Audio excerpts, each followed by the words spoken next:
حدیث مبارک کې راځي چې کم کور کې کجوري په دې باندې بلوګ نه راځي. اسم کور کې کجوري ساتي ها، کم کور کې کجوري دی کې بلوګ نه راځي، او چې کم کور کې سرکه پرتی دی کې بسالن نه ختمي. نبی علیہ السلام فرمای بهترین سالن چې دی هغه سرکه ده، او چې کم کور کې ماشومان دی کې برکت، چې کجوري لوګه به نه راځي او چې ماشومان یې نو برکت به نه ختمېږي. دا درې څیزه د برکت دي: کجوره ساتئ، سرکه ساتئ، او ماشومان چې کور کې وي. دا ډېر د برکت څیزونه دي، په دې به الله غربت نه راولي. نو د دواړو جهانو سردار به اول روجه په کجوره ماته، مختصر روجه ماته. عمر ابن عبدالعزیز رحمت الله علیه نوم به تاسو اورېدلی، د مشرق نواله د مغرب پوری حکومت کړ.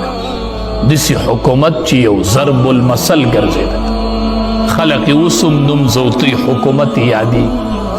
کور تراغه لونه ناستې وي، ډوډۍ یې خوړل، نو د وږي سره یې ډوډۍ خوړل، وږی یې راغسته او د ډوډۍ سره د وخت حکمران د مشرق نه د مغرب پوری حکومت کوي، په بر اعظم باندې حکومت کوي. چې کور تراغه لونو د اوږي سره ډوډۍ خوړل، چې لونه یې ولیدل او حالت یې ولید نه په جړا شو.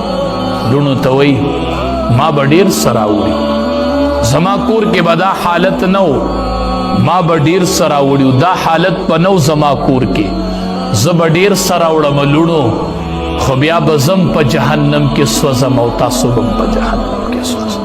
بس کني ما به ډېر سره وړي، خدا خزانه د چا حق دی، دې کې زما څه نشته، دې کې زما څه نشته.